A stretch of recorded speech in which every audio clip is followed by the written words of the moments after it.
Bien, como decíamos recién, ahora sí un poquito más tranquilos respecto de los tiempos. Cuando se da este tipo de situaciones de emergencia, tenemos que tenerlo planificado. Lo primero que se va a hacer, obviamente, es dar aviso al cuerpo de bomberos local. Si hay una brigada de emergencias dentro de planta, esta brigada va a ser una primera respuesta. Si es que tiene la estructura en materiales y en formación como para poder hacer una primera respuesta, que quizás sencillamente sea ir y activar los monitores fijos que apuntan a los tanques y replegar. Pero tiene que tener una cuestión de entrenamiento, planificación, equipos de protección e instalaciones que estén preparadas para esto.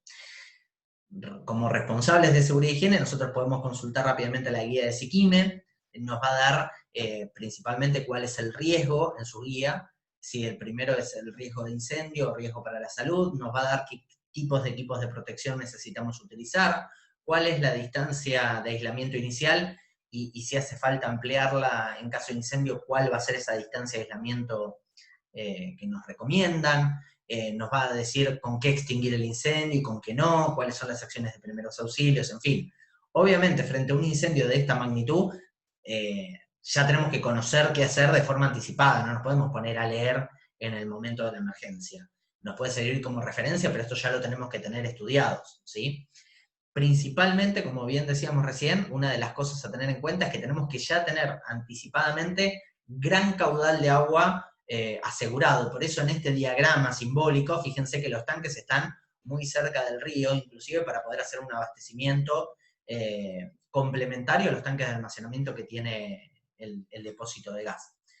Va a haber que estudiar, justamente con este estudio que vamos a hacer como profesionales, referido a lo que son las emergencias industriales mayores, si todas estas casas que están alrededor no se pueden ver afectadas. Y si se ven afectadas, nuestro plan de operaciones preplanificadas, que se va a hacer en conjunto con el Sistema Público de Emergencias, ya va a contemplar la evacuación preventiva de estas viviendas. Inclusive se puede entrenar, se puede simular con la comunidad el decir, bueno, a ver, en caso de una emergencia de este tipo, va a sonar una alarma con tal características, eso da la orden de evacuación del perímetro. Vamos a decir, bueno, pero esto debería estar entonces en un parque industrial.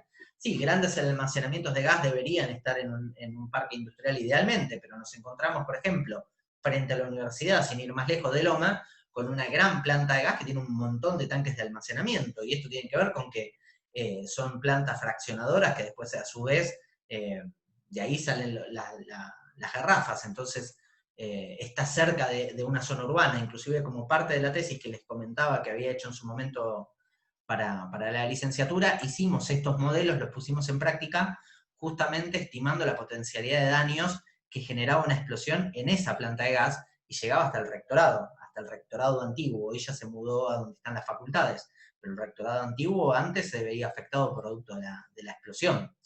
De ahí la importancia de que justamente esto se lo considere, porque tiene que ser parte de un requisito de emplazamiento de estos proyectos, más cuando se ve la población afectada de forma masiva, ¿no?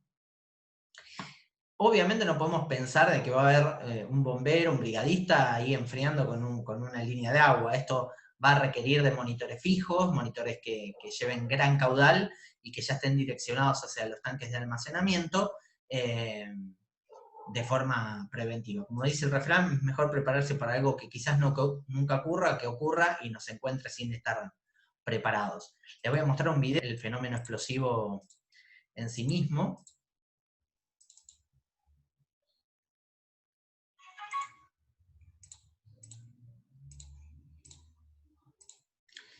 Esto está en inglés, voy a bajarle un cachito el volumen, así lo voy explicando.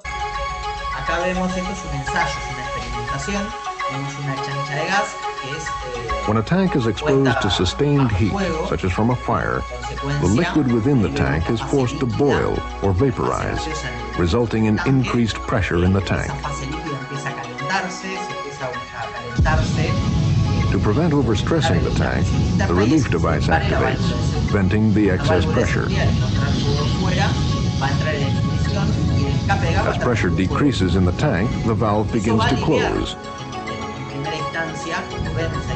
With continued heating, pressure again builds, causing the relief valve to reopen.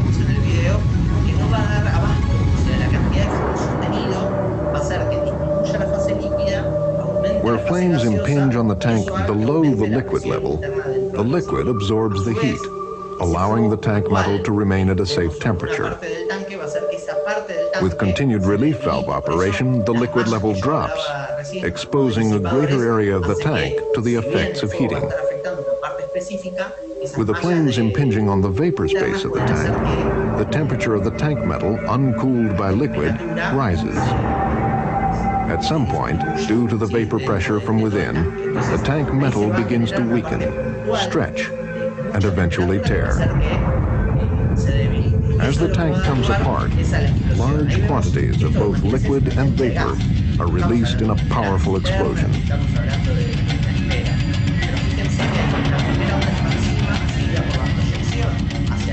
The heat radiated is sufficient to ignite combustibles and cause burns great distances from the explosion.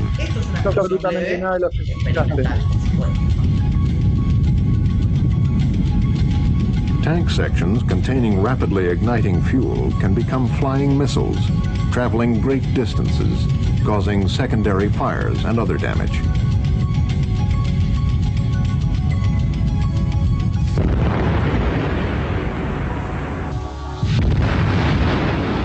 It all happens quickly and with little warning.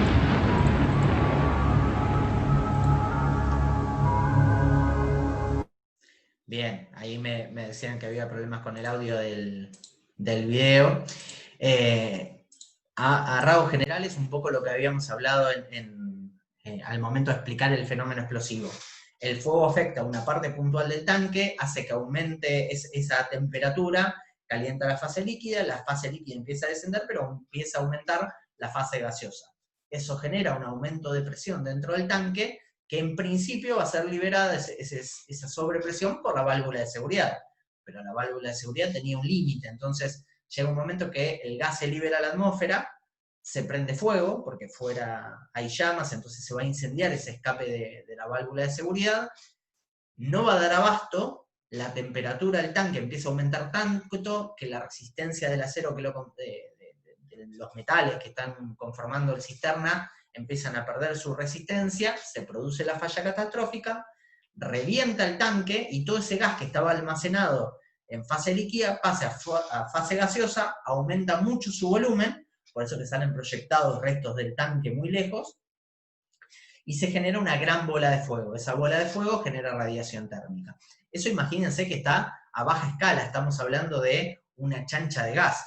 Imagínense eso a gran escala cuando hablamos de un cisterna de 10.000, de 40.000 litros, cuando hablamos de grandes esferas de almacenamiento, como pasó en San Juan, en México. O sea, estamos hablando de explosiones sumamente destructivas, ¿sí?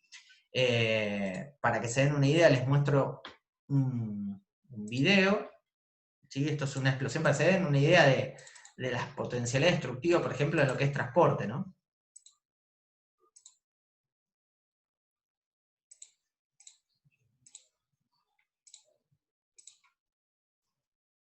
Shang, Taiwan. A highway accident sets a chemical tanker ablaze, creating a deadly emergency.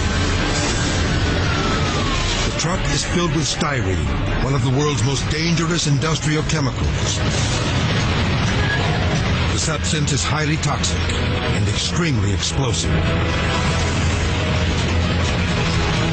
The poisonous fumes threaten the lives of the firefighters who are trying to contain the inferno. But there's another danger.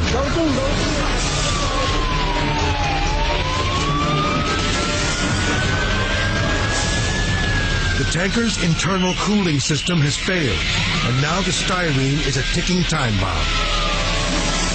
The men use high-pressure hoses in an attempt to cool down the wreckage. But they're fighting a losing battle. Suddenly,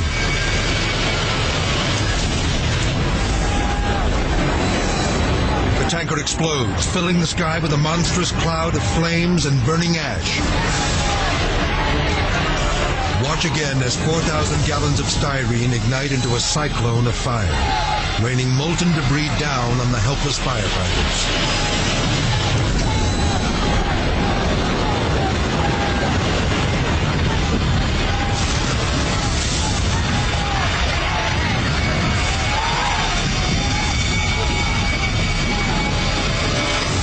Although 4 men suffer burns, no one is killed by the massive blast. Incredible.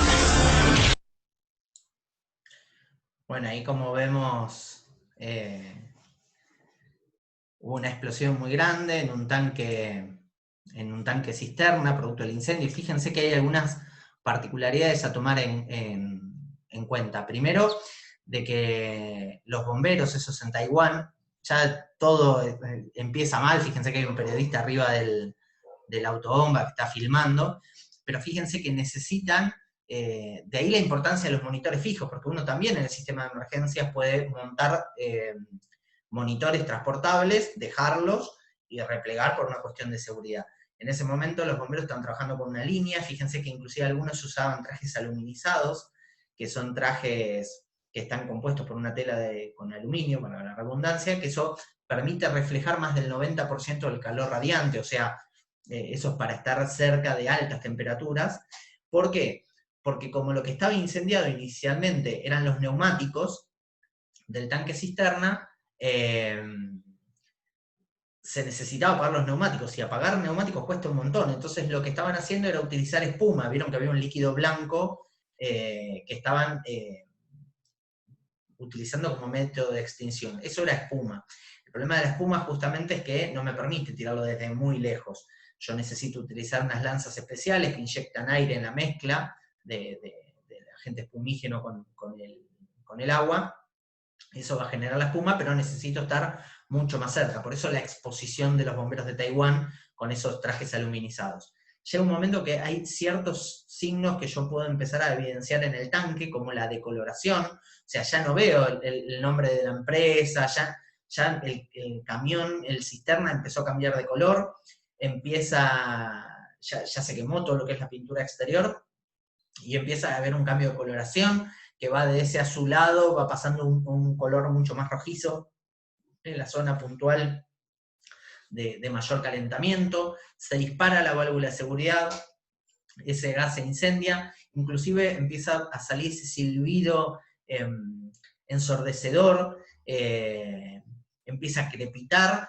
Listo, es momento de irse, ya no hay nada que hacer cerca de ese tanque. El problema justamente de los incendios sobre los tanques es que es mucho más rápido de lo que nos imaginamos en realidad. Y obviamente que la válvula de seguridad va a aliviar lo que puede, pero si la carga de fuego se genera debajo del tanque y es sostenida, la evolución de este proceso de aumento de temperatura y aumento de presión es bastante rápido. Entonces, bueno, un poco esa era la imagen, pero fíjense la potencialidad destructiva en el tanque, como se ve en el cielo ya todo incendiado.